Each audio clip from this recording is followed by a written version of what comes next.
Good morning, and thank you very much for joining us. I am Yori Folarin. It's been very, very interesting over the polity for those who are watching it. Talked about the weekend over the weekend. I think this started all on Friday when it was announced that the Senate President, Bukola Saraki, Dr. Bukola Saraki, had been discharged of all, and acquitted of all charges at the Supreme Court. That was excellent. And then I think by yesterday, I remember reading a statement issued by Garba Shehu that the president was admiring of the Senate president, that now this is the way to go, and had commended Saraki's, route to everybody else. He's used himself as an example. That, look, I've been to the Supreme Court 3 times, and on the 4th time, here I am, being the chief servant, shall we say, of the country. We started from there, and then, of course, rumors now began to flow in, because by Sunday I was reading on some unsubstantiated rumors that the Senate president was indeed interested in joining the presidency. I beg your pardon, the presidential race. Yes. The Senate president hasn't said one word in that direction at all. But those who are close to him say that's the way it is. And then, of course, there's the RAPC, so-called reformed APC. They are not the favorite, shall we say, people of APC itself. In fact, I think APC's point of view is, I wish we could just ignore these people. But, as Democrats, probably have to contend with them. I don't even know where the Senate president is now. Is it NPDP that has become RAPC? But now that he's interested, according to rumor, underline that and put it all in uppercase, in uppercase.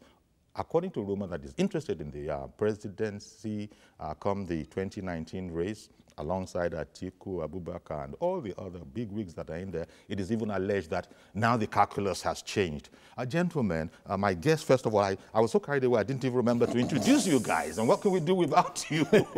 Okay, we've got Femi Aino, international lawyer, but he's more interested, never mind the international aspects of the law, he's more interested these days in the Ogun West Senatorial District. He would be senator if first of all, if his party agrees to field him. And the last time he was here and we talked about that, I said, well, what party are you going to be running? He said, we'll cross that bridge when we get to it, but the ambition is there. Yes. So welcome. Have you made up your mind about which party you shall be seeking the flag of? Well, maybe I should give you the same answer. It's still a work in progress. We cross that bridge when we get there. Politicians. Thank you very much. Glad to have you. Thank you. Indeed. And Mr. Yemi Makpaderu, he has not indicated one word, unless people want to attribute rumor to Mr. Makpaderu as well, of any political interest so far.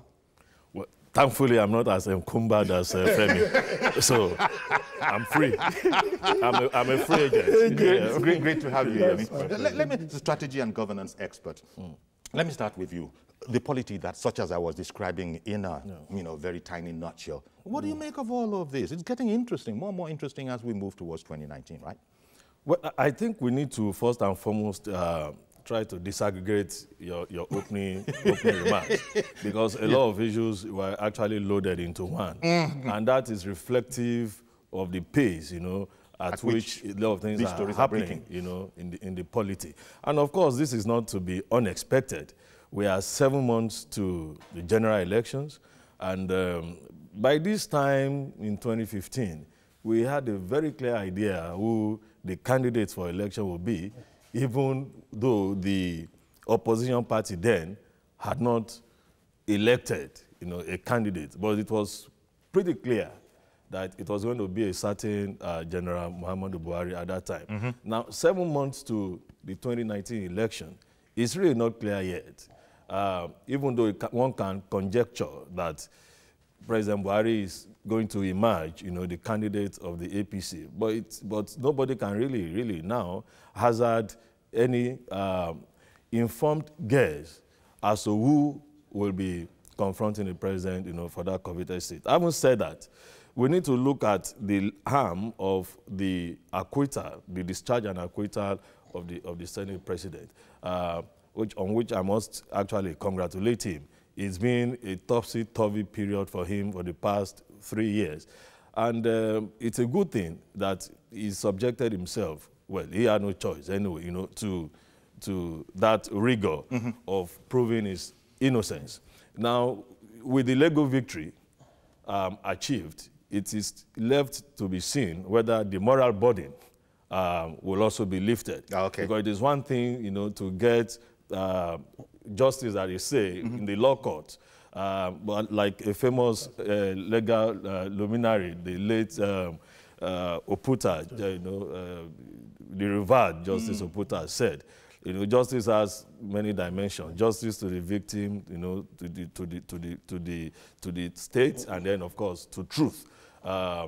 So that is on the one leg, and of course with that acquittal, you could see the reflex, with which the Senate president has now, jumped into the political fray. Right. You suddenly found people in his home state, the APC in his home state, saying we are waiting for our leader to tell us, where to go. Okay. And the rest of it. So that is just one leg of... It is just one leg. Yeah. Let me jump in there because I would like to hear from Femi Aina as well. There were aspects there where I could see your body language saying, I concur entirely. Maybe you could take it in your own words. All right. The point is this.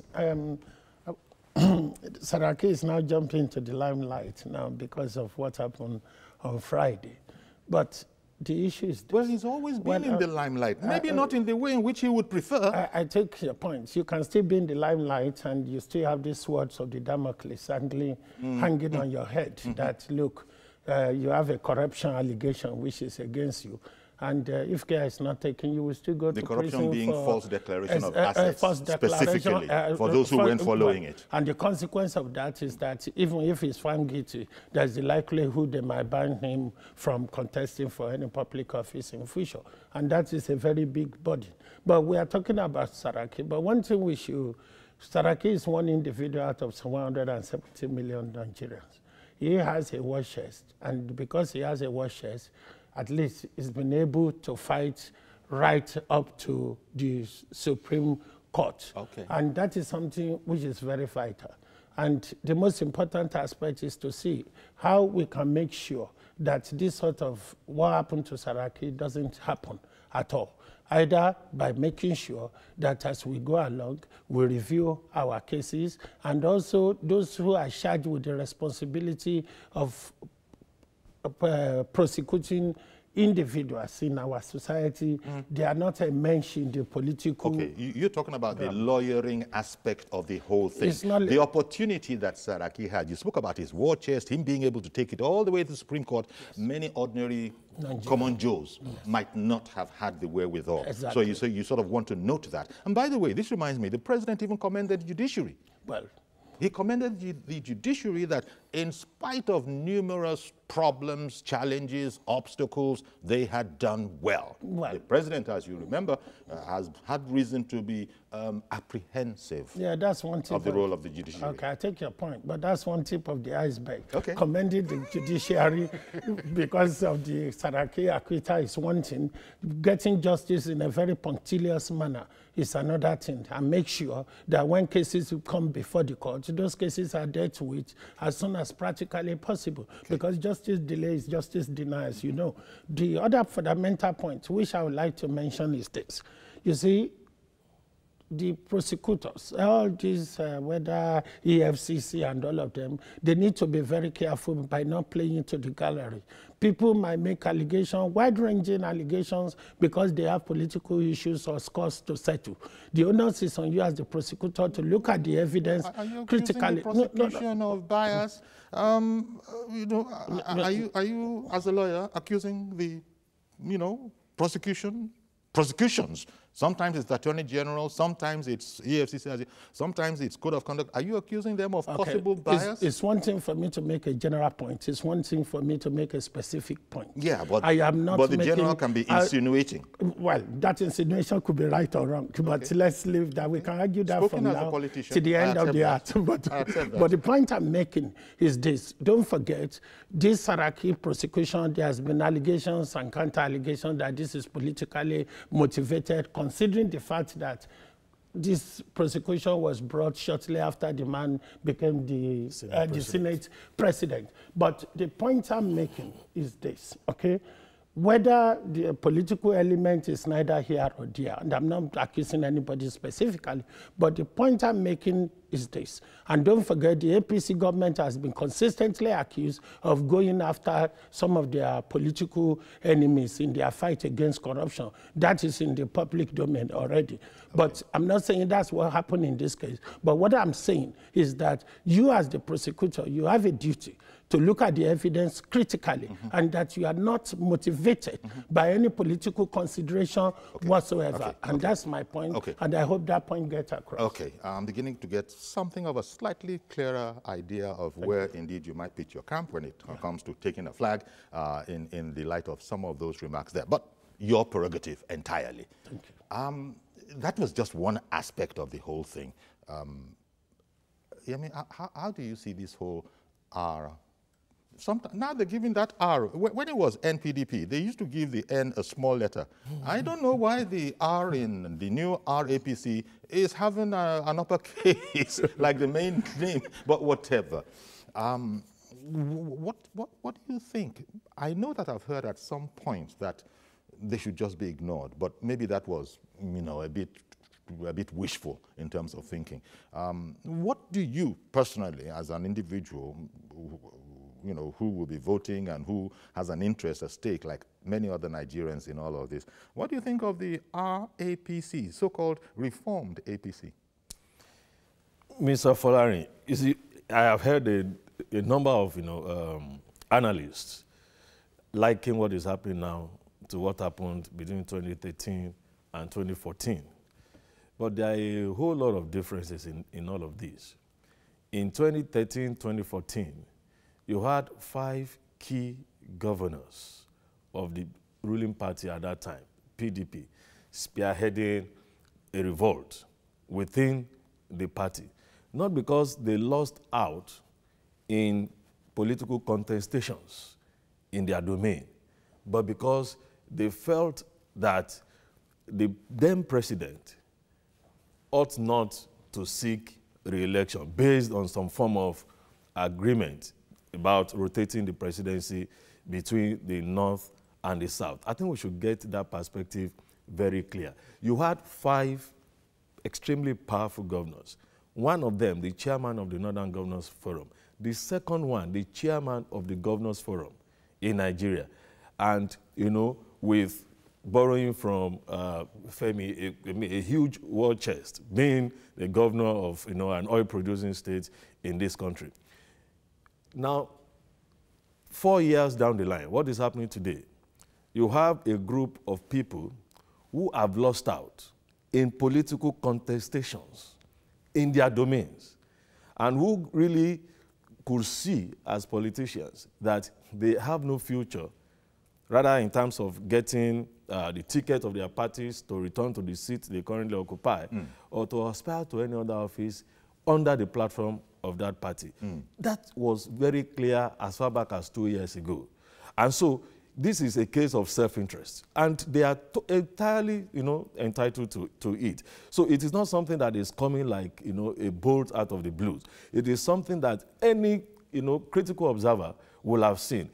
We have heard people say that from the inception of this government, there was really no opposition. The only opposition that existed was within the party itself. And it played out from day one, where party supremacy was rubbished because perhaps the people who played the politics didn't play it the way they should play it. So it's very clear. So whether the current renegades, and I use that word responsibly, will wield the same kind of power, influence, in terms of electoral value, as the 5 governors did in 2015, that remains to be seen. That indeed remains to be seen. Now, if I were to come back to you, Femi, especially the news when it broke on Friday about the Senate president was saying that he had been acquitted, discharged, all charges against him had been dismissed. Not many people fully understood what that meant because there's so many charges, and does it mean that every charge that had ever been laid at his doorstep. He was now discharged of them, or only those before the Supreme Court. In particular, because I read somewhere else where Saraki reportedly, when he was asked, why don't you stay, according to the rumor, the originating rumor of that he wanted to vie for the presidency, and that rumor has not been substantiated. So it goes that he was asked, why don't you just stay within the APC and, just struggle from in there? And the response reported to have come from his supporters, not from him, was that he was feeling quite miffed about the treatment, as he had put it, according to those speaking for him, that he had received in the APC, in particular being involved in the whole robbery and killing case in Offa.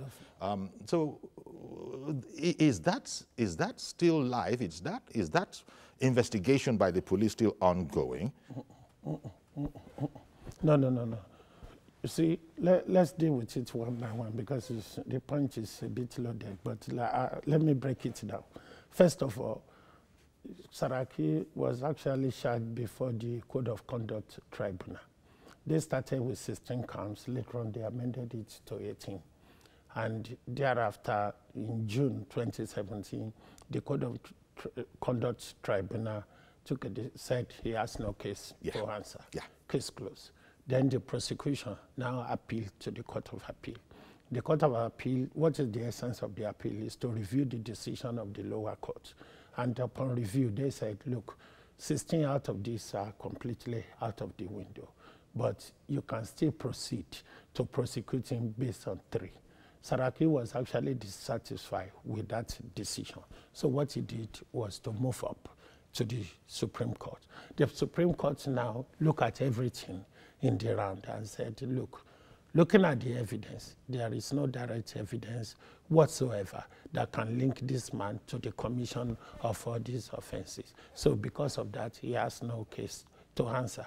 That is that.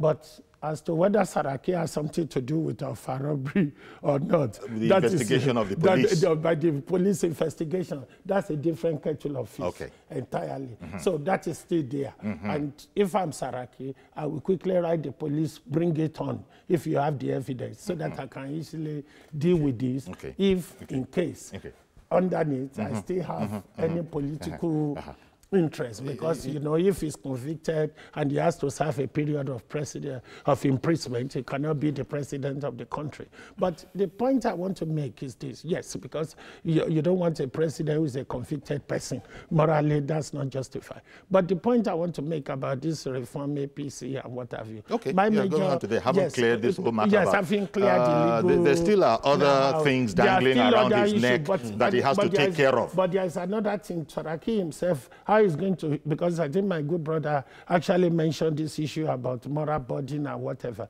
You see, there are too many allegations of corruption, and there are too many against him. Right down from the Society General Bank, what have you, and then we have Offa robbery. There is something, his wife was at a point invited by the EFCC, if you can recall. I'm not saying Saraki is a saint, but the point is that something is not right somewhere. Why all these allegations? Is it because of your political whatever, or from other reasons which I cannot understand? I know Saraki is enjoying a tremendous support from his Kwara brothers, and they will continue to support him anyway, whether you bring one allegation or not. But my major concern is that's this. Just by way of clearing the meaning of the statement on Friday. Exactly. But this one is out of the way now. Maybe if there's still any other issue, he should deal with that as soon as practically possible. So that's that.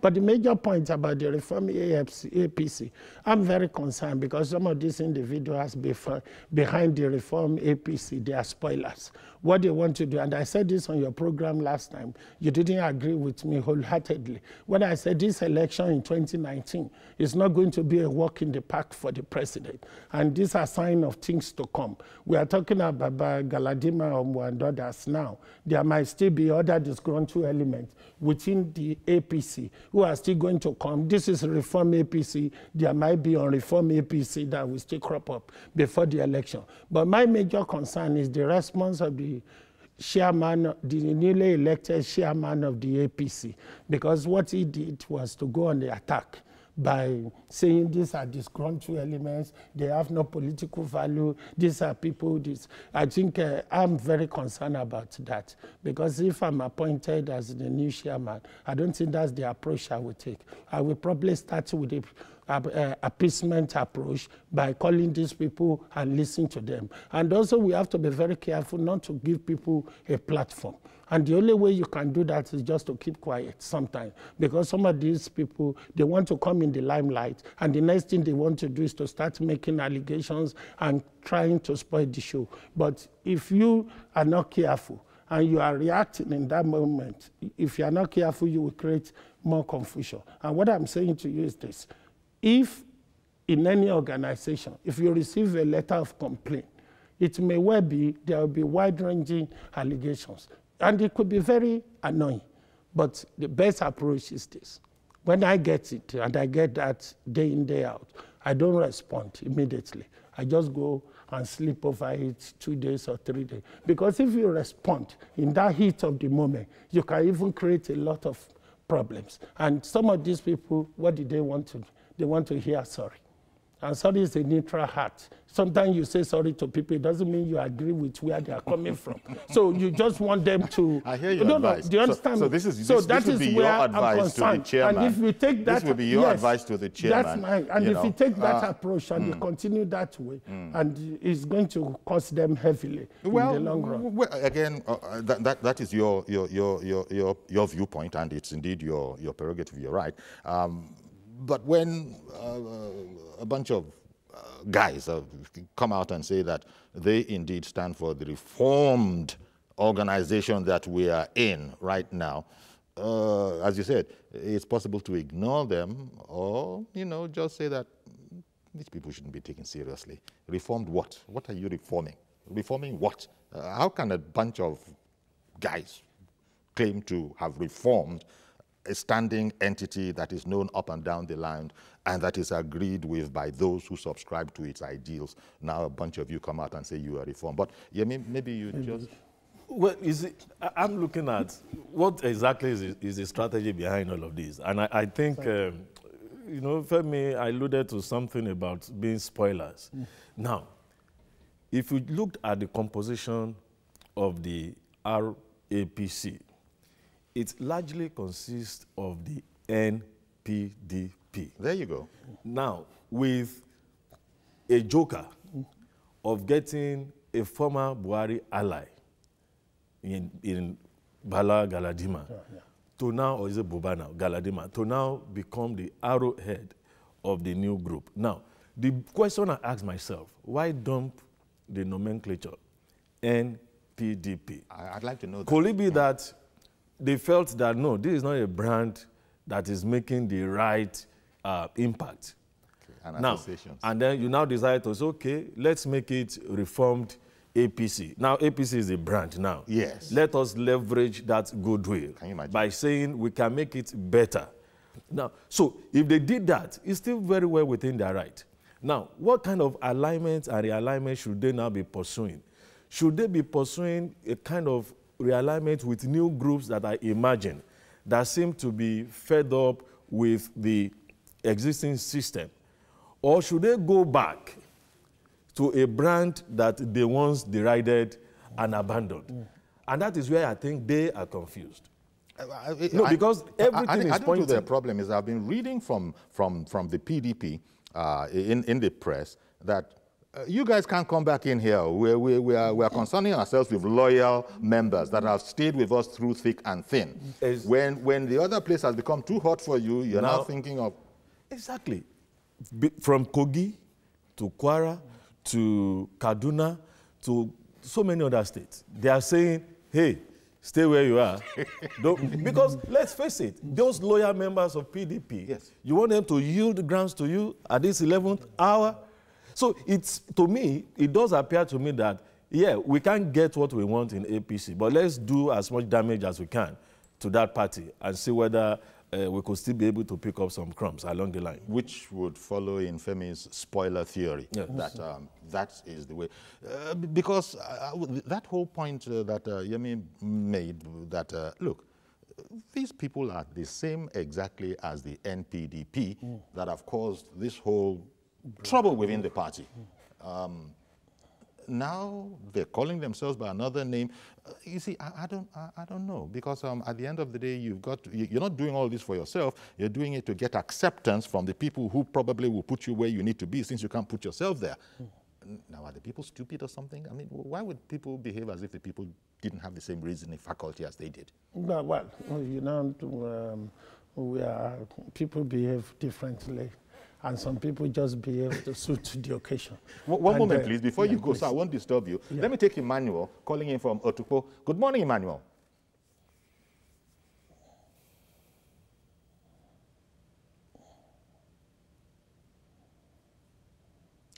Emmanuel in Otukpo, we're waiting for you. Good morning. I hear we lost him. Please continue. Yes, because sometimes, you see, if you have a brand to protect, you have to be very careful. You will get this, and I can tell you, you will definitely get that. And it still boils down to issues which you discuss on your program day in, day out. Are we really playing a politics of conviction in this country? Or everybody is just politics, I think you rightly said, that is about self-interest. And everybody just wants to be a gladiator. And there are so many political gladiators in this country.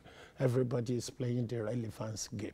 And once they realize they are not getting the necessary publicity or they are not being listened to, what you are going to get is what is happening here.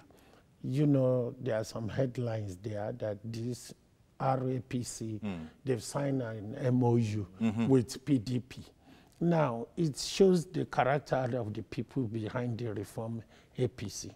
Either do these people really, they are enemy, are they enemy within? From within the ruling party. Yes, you exactly. say you have a faction of the opposition. This and that, and you've been to the convention and you didn't get your way, and then the next thing we need to do is that let's see whether we can change our strategy. I think the initial attempt, it's just unfortunate the whole things backfire, because I think maybe their initial thinking was that, look, if we come out and say we are going to set up a new RAPC, they will call us and there will be political alignment and realignment. Unfortunately, when they realize that it's going to be a fire for fire response from the real APC, what happened is that this now said, okay, let's see whether we can discuss with it. I like the way you put that, the real APC. Yeah, so, because it's clear that what's going on is an attempt to dilute the brand. Well, that's it. That's why let me take Emmanuel, a different Emmanuel, this time from Dublin, I believe. Good morning, Emmanuel. Yeah, good morning. Thank you very much, Yori. Thank you very much for calling in. Yeah, I'm calling from Ireland, Dublin. Yeah. Yeah, I would like to contribute to your show, right? Sure. I think all these people calling themselves reform or no reform, if you look at it inwardly, you will find out they are all the same people. Permit me to use the word bunch of red carpeting. Because when you look at red or cross carpeters? Yes, cross carpeters, right? Okay. Because if their interests are not being protected, you see they will keep quiet. But when their interests are being protected, when their interests are not being protected, that's when they come out and start making trouble. But when their interests are being protected, you see them keeping silent. They are all total the same things. If Nigerians could go to the poll and vote all these people out of politics in the 2018 coming election, it would be very, very good, because they all have the same motive. They're not there. They're not thinking about the future of Nigeria. They are thinking about the future of their own pocket and their own children, which is very, very bad. Most of us are in Europe for more than 20, 30 years, not because we want to come back home, simply because we have these old people that don't have the interest of Nigeria at heart. Yeah. Indeed. Emmanuel, thank you very much for calling in. I'm sorry for interrupting you. I've got to go on a break now. But don't go anywhere, please. We'll be right back and we'll continue with your calls in particular.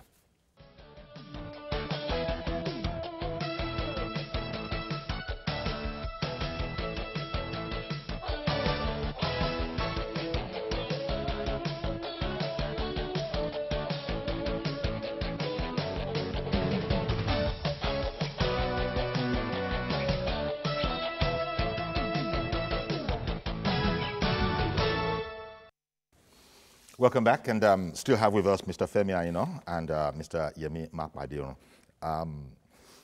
We're looking at the dynamic political horizon, especially over the weekend right up until now. You can say the sense in which it's typified by at least just two of the headlines this morning. In front of me is the Daily Sun. It says, RAPC perfects MOU with PDP. Consider that headline. And then the other one is PDP meets today, seeks process for consensus presidential candidate. Okay. And there are those among the ruling APC, because that's what their card says. There's no such thing as an RAPC membership card. It's an APC membership card. There are those carrying APC membership cards that are styling themselves RAPC now and, would want to, move over to the other party. Look, I understand what Mr. Aino said earlier, that, look, it behoves us to play the game right and give everybody a chance to be heard and all of that. But, one solution is, why doesn't the RAPC so-called, why don't they just go away? Go. No trouble. We're not struggling. Can you people please just go? You're not happy here. But they're not going. They want to stay in the APC, take advantage of whatever can be advantaged, and then probably use that to move over to the PDP and say, look, I'm in the running as well.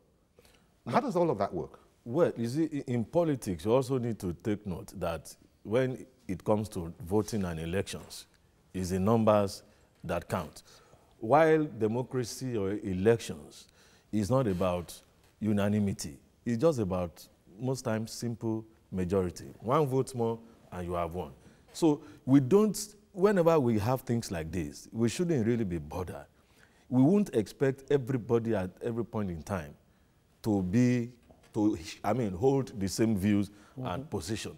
But what is important is, what is the predominant view? Now, for APC, what they possibly will be doing is trying to check the calculus. What's the electoral value of this guy, rather than say go if you want to go. Politicians won't do that. No, that's...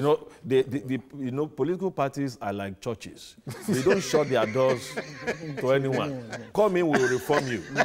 Now, because you need the numbers, and you need other things that come with the numbers. So they won't say go. But when you look at the combative, apparent, posture of the new chairman of the APC, you could read from his body language and even what he said, that they really wouldn't feel hurt by these people leaving, because at any rate, he's been there all along, that these are the opposition within. And it's better, really, to have your enemies known.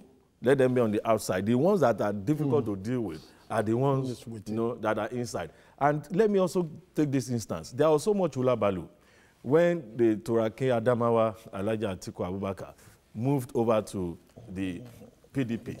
He had a minister in the cabinet of the president who actually was captured, volunteering absolute loyalty to him, and in fact calling him, the next president. But till today, that woman is still in President Buhari's cabinet.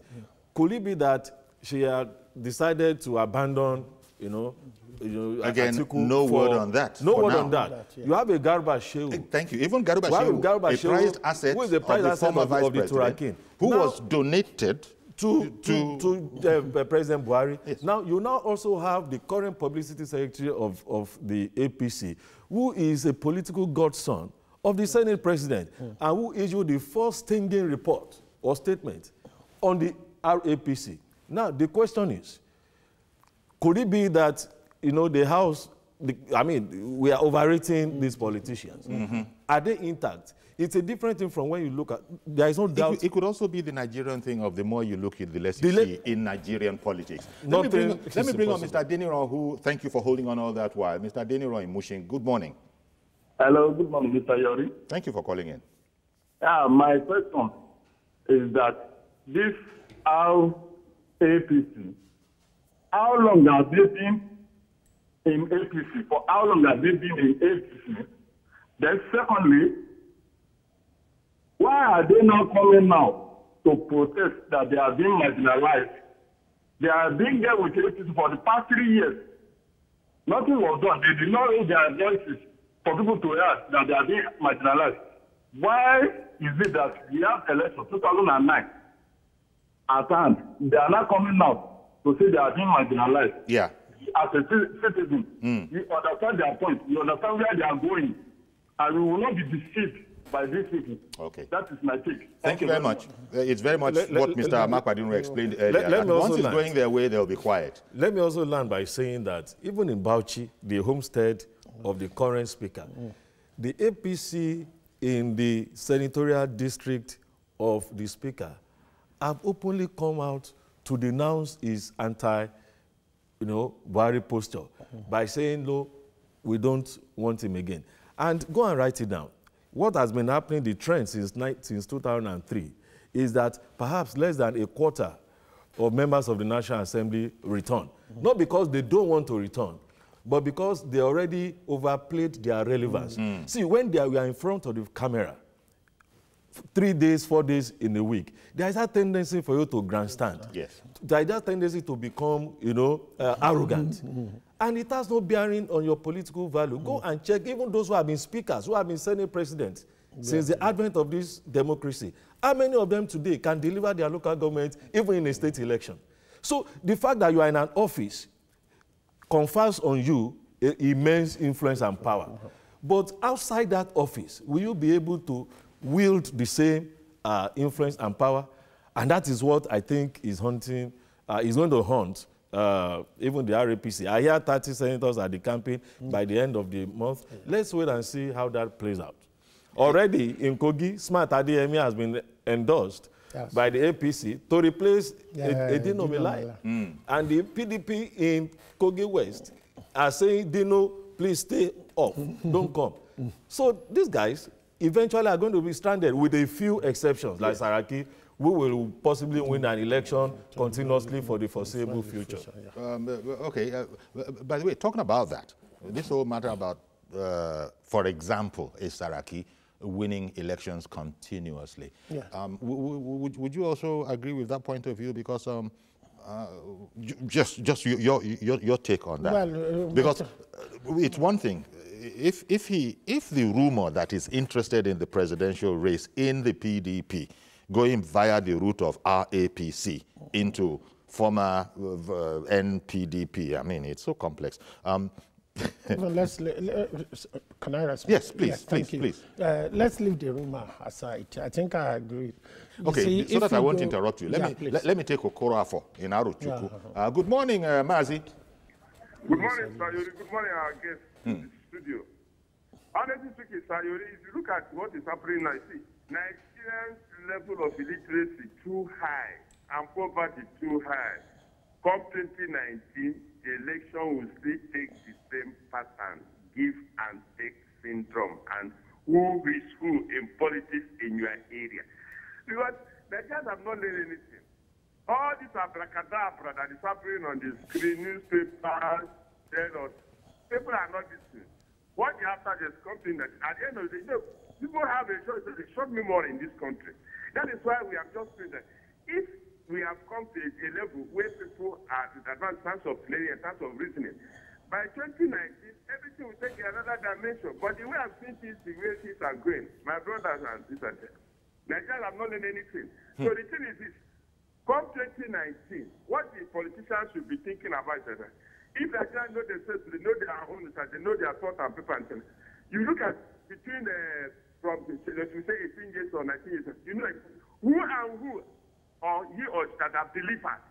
That is what they should be basing their trust of voting. But it will not take that pattern. When they come and when they collect 5 naira, 2 naira, you see what is happening now? If you want to riot or you want to call crisis, go and hire some boys, give them 500, 1,000, buy food and give them this school and nonsense they treat it. They will follow you and go and tell it what you want. That is the mistake because of what? Illiteracy. That people must have a blessed day in Lagos. Indeed, thank you very much for calling in. Sorry, Yes, so now you can go. You asked me about Yes. whether Saraki is For going to example, vote. For example, you know, yes, because the whole idea is that he first of all has to come back as a senator. That is, Well, but he has now sort of changed lanes according to the rumor. I don't know the last time you were in Korea, you've been to Kwara State. You know, you see, the people there are very loyal to this man. And they are ready to support him, either physically or spiritually, come what may. Even on the election day, they are ready to vote for him en masse. Not because, I'm not saying Saraki is a saint. Some of the political gladiators or the power shots in that state, there are people who are very loyal to his late father. And that loyalty has now been extended to the son because the man is no longer with us. And he would have to go through the APC primaries Yes, before he going will before have the to go electorate. through the primary and who control the APC in that state. Even look at, I think something was in the news yesterday. The moment he was acquitted on Friday, there are people who are saying, we are waiting for him to tell us the way to go. So you see, either if you can call it what you like, either a blind loyalty or whatever. But one thing which is clear is that they are loyal to him, and that loyalty is going to play out whatever decision, whatever he decides to do with his political career, either within the APC and the other point which you raise is that why can't these people just go? You see, I don't think disgruntled elements don't behave that way. They will rather stay inside and fight the battle. And you are members, all of us are members of certain clubs. And if you are not happy with the leadership, what do? You wait till the next election. I said we're going to get rid of the chairman of this club because we are not happy with the way it's running the affair. So when you have disgruntled people, that's how they behave. They will try to stay inside and cause confusion and try to disorganize everything. And the best thing is, and I'm still reiterating that point, is that either you don't give them a platform or you have a way to deal with them. And the next thing is this, and another thing which I'm very concerned about, if you belong to a political party, it is very important, either by their constitution or whatever, if you take any steps that will bring that party into disrepute, that is enough for us to subject you to some form of disciplinary action because you are still a card-carrying member. And for you to be a member of the real APC and go and set up another reform APC in order to create confusion, that can lead to a misconduct hearing against you. Indeed. And that's something they need to look at. Reverend Dominic in Alimosho, good morning, sir. Good morning, Chief Yori. How are you? Thank you very much for calling in. Good morning to your two guests in the house. Thank you. Yori, could you hear me? Yes, we can hear you. Please, personally, I'm not a card member of APC, but I'm a good supporter of Buhari and APC. I am worried personally, just to follow the word of Barisayo Nadia, that these spoilers came at the time there's a fragility, there's a crisis in APC and Buhari. The Buhari image of today and the Buhari image of 2014 is not the same. The APC image of today and the APC image of 2014 is not the same. Look at Benue, look at Plateau, look at Taraba, look at Niger. What the APC is going through there. For you to have this internal crisis and somebody say it's comfortable that APC goes home in 2019 easy, like 2014, he's not a historian. I'm a history student. What I'm trying to say is this. Again, Mr. President did not talk quick. But for him to comment about Supreme Court, issue, give me some concern. Let me say this. If you call a police for a man in Nigeria, in our mentality, if you call police to your friend, how is your relationship with him? Whether it goes left or right, what is the relationship? For him to comment that doesn't make sense. These people have come to, create a disruption. They've come to create challenges. Already in a challenge political party. There's crisis economically. There's crisis security-wise. Generally, to say gospel truth, APC image today manage it well. And I did not like how Adam Oshimele, react to it. If we recall what happened in NPDP in 2015, when they came, not everybody also said they would do well, but you saw the result. Today, APC must be very careful. Or else 2019 will be so much drama. And it will start this Saturday. What happened in the state this Saturday will show us the picture of what is going to happen in 2019. All right. Thank you. Thank you very much, Dominic. Interesting point that Reverend Dominic is making there. And he seemed to express some concern for Mr. President, first of all, congratulating and commending Senate President Saraki for going through the process and coming out, the way he has come out. Look, I want us to cast our minds. Because there are those who will recall "I'm for everybody and I'm for nobody" remark in that particular posture. Now, I understand where Reverend Dominic is coming from, but the scenarios are very, very different. In 2013, as run up to 2015 election, you had a groundswell of discontent, which was harnessed by the coalition of the ACN, CPC, ANPP, and then an aspect of ABGA. And they now provided, an alternative to the sitting government. Do we have such today? What we have today is a cacophony of sounds arising from genuine discontent. So there is really no arrowhead for the opposition now. And that is why some are thinking, well, apparently it's like we still have PDP as the only opposition. And people must also note that elections are emotional and sentimental decisions, voting. Okay. They are emotional and sentimental. They are less of logical. It's a very, very important point. And every politics is local. People have been talking about Benue. Have you heard the voice of the political juggernaut in Benue? No.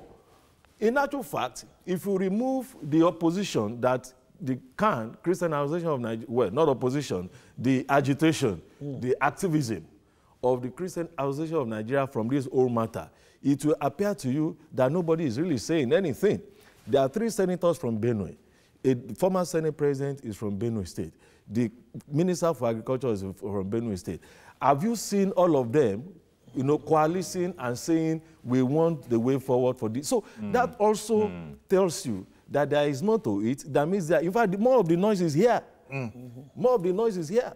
You don't have the prominent people in that place coming together to say no, which points to the fact that I've always said before, and it's a failure of intelligence in Nigeria, that these issues that we regard as ethno-religious are actually not ethno-religious. At best, they are economic and political. It's a valuable point you make about politics being local. Emmanuel, now in Otukpo, you got in finally. Good morning. Oh dear. Oh dear. Emmanuel in Otukpo, I hear. Good morning. Okay, good morning. Go ahead, please. Good morning to your guests in the studio. Thank you for calling in. Uncle Yori, I am afraid for Nigeria. Yes? Can you? All right. I'm afraid for Nigeria. I hope 1985 will not repeat itself. There seems to be a gang up against Buhari. And I don't know why this should be. Nigeria must move forward, though. In 1985, when he was trying to lay a good foundation, he was pushed aside. And we went decades back in history. Now he has come again, and God is using him to lay another foundation. And you can see the gang up. Obasanjo is saying he shouldn't come back. Babangida is saying he shouldn't contest. Atiku is saying he shouldn't come back. Everybody is saying he shouldn't come back. In fact, the retired generals, by their body language and their speeches, they are saying he shouldn't come back. How can they continue to do this to us now? We must improve, we must progress in this country. They should please leave us alone. They should allow this country to progress. Thank you very much for calling in, Emmanuel. But the practical aspect we have in front of us is that the way politics works is a game of numbers. Look, I have done an analysis of presidential elections between 2011 and 2015, there was a consistency in the performance of President Buhari in 2011.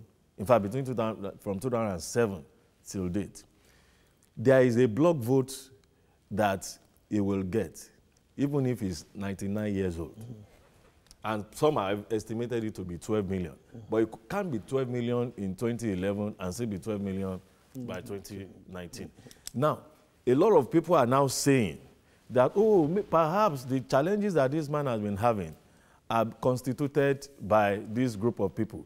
And if you look at the sequence of what has happened in the last 2 months, when the president was about to sign the budget, yes, he went political by saying this is what these guys have done, which is unlike the president.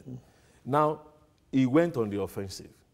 And it's a way of telling us, it might be an excuse, it might be a reason. So that look, I am Armstrong by all of these forces.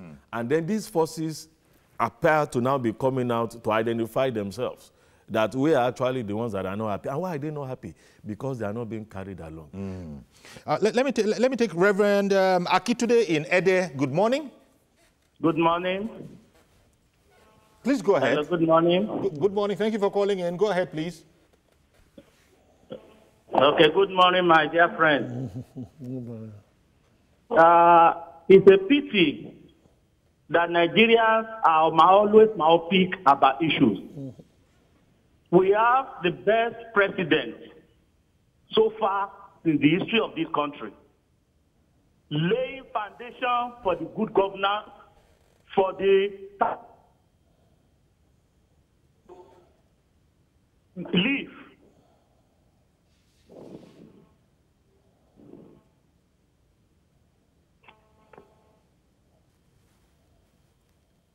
Reverend, hello? Yes, Reverend Akitude, continue, please. Okay. That line was a bit shaky and it finally dropped.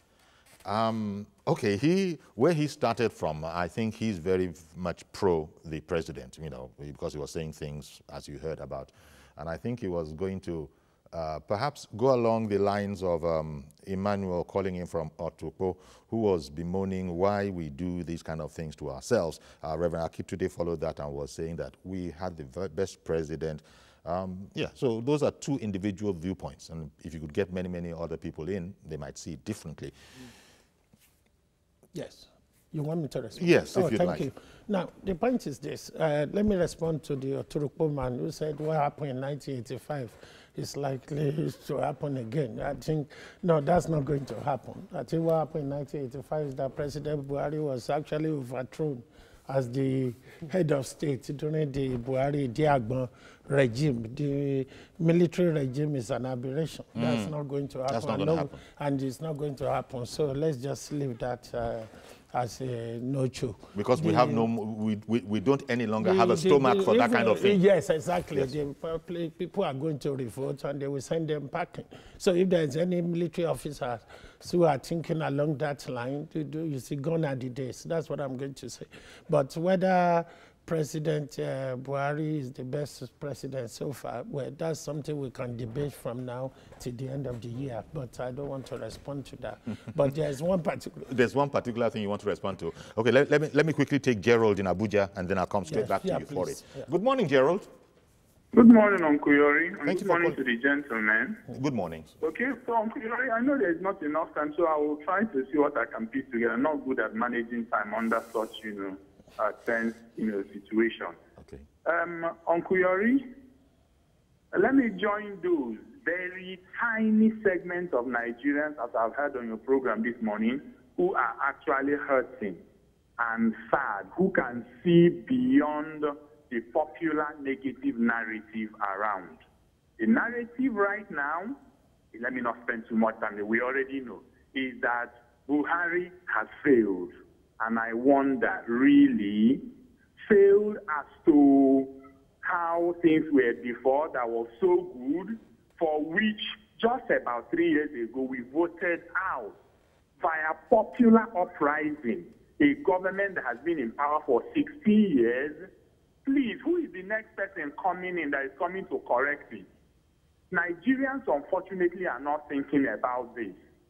Now, Obasanjo, the general, and the NPDP, that we are purely PDP.